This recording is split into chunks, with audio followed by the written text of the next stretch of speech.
Link berita dari FIFA. Ini dikatakan di sini ya, FIFA removes Indonesia as host of FIFA U20 World Cup 2023. Nah, ini websitenya FIFA, jadi sudah resmi ya Pak ya? Iya, gila ya.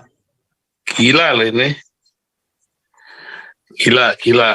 Nah, beberapa berita yang saya ikuti ada beberapa tokoh ya berdalih. Contohnya Koster Wayan. Alasannya karena tidak ada hubungan diplomatik antara Indonesia dan Israel. Di Ganjar, sebagai wujud komitmen bersama mendukung kemerdekaan negara Palestina sesuai amanat Soekarno. Kemudian si Said Akil menolak timnas Israel karena sesuai dengan ayat Al-Quran. Yang dia katakan di YouTube saya tonton ini, kamu Muhammad akan jumpa dengan orang yang paling benci dengan Islam, yaitu orang Yahudi. Berarti ini kan agama. Sementara si Nasir Jamil berdalih. Ya, berdalih dia katakan bahwa ini bukan persoalan keagamaan, ini soal penjajahan dan kemanusiaan. Munafik semua, Pak. Dengan terangkatnya berita penolakan timnas Israel bertanding di Indonesia ini berdampaknya pasti sangat buruk, Pak. Untuk Indonesia sendiri sangat-sangat buruk. Ya, utamanya dampak ekonomi ya, dari yang Pak Rajauti sampaikan. Yang pasti devisa yang akan masuk dengan adanya perhelatan FIFA ini kan terhalang, batal masuk. Ya. Paling fatal ya kesan Islamic State di Indonesia, jadi dunia internasional bisa melihat nih nyata udah. Nah, kalau sudah kelihatan seperti itu, investor yang mau masuk takut, investor yang sudah ada di Indonesia pun akan enggan memperpanjang kontraknya. Siapa yang berani? Kalau ujung-ujungnya terancam, bukannya untung jadi bangkrut.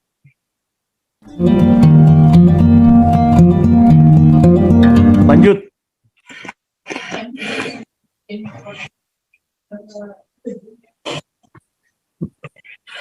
Lanjut. Frans Lisi, silakan. Baik, terima kasih. Shalom, selamat malam Pak Pastor dan Pak Santi Amir dan teman-teman semua seperjuangan. Saya melihat dari sisi lain ya. Tadi disampaikan para Jauti itu ada 6 stadion yang dipilih ya.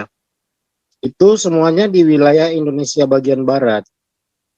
Sementara wilayah Indonesia bagian timur nggak kebagian. Ini sudah semacam tanda-tanda ini. Karena begini Pak, kalau stadionnya di Indonesia bagian timur, misalnya di Manado atau di Papua, itu kan kita pasti tidak menolak, malah ini berarti sepihak Indonesianya ini, hanya Indonesia bagian barat aja, Indonesia bagian timur nggak dilibatkan. Itu yang saya sangat sesalkan. Karena terus terang kayak di Manado sini, di tempat kami ini ya, kalau ada Israel datangnya kita pasti sambut itu, nggak akan kita tolak. Apalagi di Papua. Kemudian melihat prestasi juga, prestasi sepak bola Indonesia itu sebenarnya bukan di Jawa saja, di Papua itu sangat maju sepak bolanya. Persipura itu terkenal sampai sekarang. Ya, jadi seperti yang disampaikan Pak Bayi dari Galaksi itu negara Indonesia Raya itu, wah ini kapan waktu Pak Santi Amir sudah harus kita bahas ini persiapan BPUPKI-nya kita supaya konsepnya sudah bisa disiapkan dari sekarang. Karena ya ini kalau melihat begini kan berarti Indonesia Timur nggak dilibatkan, padahal suara dari Indonesia Timur kan setuju aja Israel masuk di sini di Indonesia. Itu aja dari saya, terima kasih.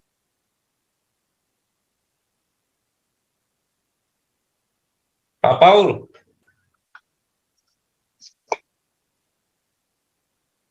Itu link berita dari FIFA.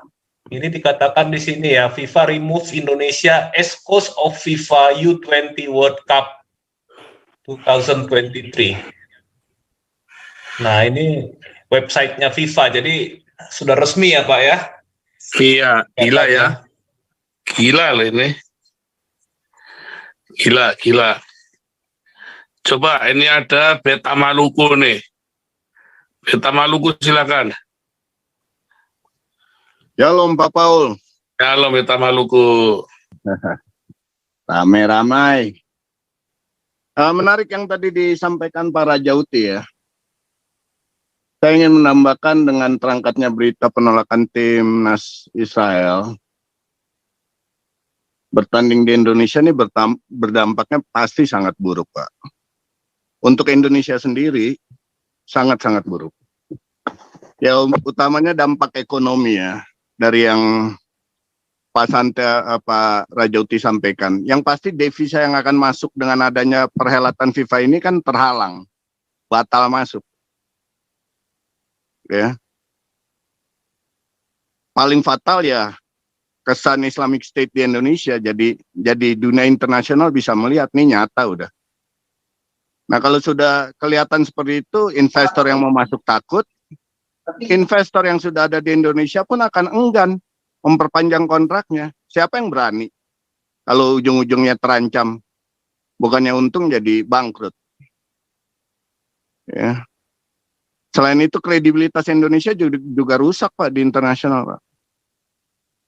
Pasti rusak. Nah beberapa berita yang saya ikuti ada beberapa tokoh ya berdalih. Contohnya I Koster Wayan. Alasannya karena tidak ada hubungan diplomatik antara Indonesia dan Israel. Di Ganjar. Sebagai wujud komitmen bersama mendukung kemerdekaan negara Palestina sesuai amanat Soekarno. Kemudian si Said Akil menolak timnas Israel karena sesuai dengan ayat Al-Quran. Yang dia katakan di YouTube saya tonton ini, kamu Muhammad akan jumpa dengan orang yang paling benci dengan Islam, yaitu orang Yahudi. Berarti ini kan agama. Sementara si Nasir Jamil berdalih. Ya, berdalih dia katakan bahwa ini bukan persoalan keagamaan, ini soal penjajahan dan kemanusiaan. Munafik semua, Pak. Munafik. Kalau memang kemanusiaan dan penjajahan, kenapa si Nasir Jamil tidak bersuara tentang Cina menduduki Tibet atau kasus Cina dan Taiwan, Prancis menduduki Kaledonia, India menduduki Kashmir dan sebagainya. Kenapa hanya Israel Palestina? Jangan sampai gara-gara Nasir Jamil nih, malah nanti Israel dan sekutunya bakal bersuara tentang pendudukan Indonesia di Papua. Ya kan, itu kan penjajahan juga untuk rakyat Papua. Ketidakadilan itu kan di sana buat mereka jelas penjajahan lah. Baru zaman Jokowi dibangun freeway itu, toll road. Itu pun nggak berlanjut saya dengar nih. Sementara orang pendatang aja yang banyak dimasukin, ya kan, mendominasi, menghilangkan kesempatan orang Papua sendiri untuk maju, kan itu fakta. Jadi apa itu bukan penjajahan? Nggak usah jauh-jauh sih Nasir Jamil, ya. Waktu dia dari Komisi 3 itu ada raker dengan Menhunkam dan Menpora RI itu kan blunder semua, omong kosong. Rugilah Indonesia kalau tidak menggandeng Israel. Tapi nggak bisa juga karena agamanya mengajarkan begitu, Pak. Nggak ada ujungnya. Itu Said Akil yang ngomong. Memang harus begitu sesuai dengan Qurannya. Dia bilang nggak bisa kalau nggak ngikutin Quran. Qurannya harus diikutin. Artinya harus membenci Israel sampai kapanpun. Susah Indonesia, susah. Udah susah lah, ini mah mau ngomong apa lagi juga baliknya ke kitab sucinya nanti Pak. Ya bagus lah kalau FIFA akhirnya dia menggagalkan pertandingan itu di Indonesia, mengalihkan ke negara lain, ya bagus lah untuk dunia internasional. Tapi yang paling rugi kan Indonesia sendiri. Jokowi juga KW-KW dia. Pidatonya nggak punya ketegasan. Bilang jangan campur adukan olahraga dan politik, tapi dalam pidato yang sama berkesan politik, berpihak ke Palestina, kan konyol nih. Ya kan, dipikir kita masyarakat dungu kali, nggak bisa melihat. Ya. Ya disitulah pentingnya Pak, agama itu dipisahkan dari negara, disitulah persoalannya di situ. Ya membenci Israel silakan aja, jangan kasih masuk orang Israel ke dalam masjid, titik. Tapi dalam negara nggak ada urusan dong. Orang ini bukan negara Islam kok. Penganutnya juga bukan orang Islam.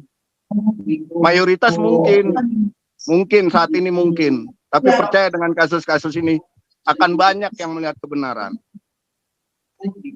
Jadi bumerang juga buat mereka, Pak. Ya, saya ngelihatnya secara negara aja lah, sayang lah devisanya, kesempatan investasi masuk hilang, devisanya hilang, kesempatan kerja itu dari tukang minuman sampai tukang parkir di event-event FIFA itu kan duit berputar kan bagus buat rakyat kecil. Hilang semua kesempatannya. Hanya karena kepentingan agama kan. Makanya harus dipisahkan tuh. Nanti nih Juni ini nggak tahu nih, anggaran 2000 APBN 2024 sudah diputuskan belum? Duitnya dari mana nih? Jangan nanti ngemis-ngemis lagi nanti. Ke Amerika, ke Yahudi, pinjam tangan. Itu duitnya Yahudi itu yang dipakai itu. Munafiknya gila, begonya super duper udah. 2024 nih final. Mereka menang perang saudara. Saya yakin itu. Kecuali ya bego juga orang-orang yang non khilafah ini nggak berani. Termasuk nasionalis muslimnya juga. Nggak boleh takut lah. Ini kita bicara negara bukan bicara agama. Kalau mau Indonesia utuh, pisahkan negara dari agama. Titik. Kalau nggak begini terus, Pak. Gitu, Pak Paul. Oke, jadi kau bilang kau menang debat, lawan domba yang sesat. Kau bilang banyak yang tobat.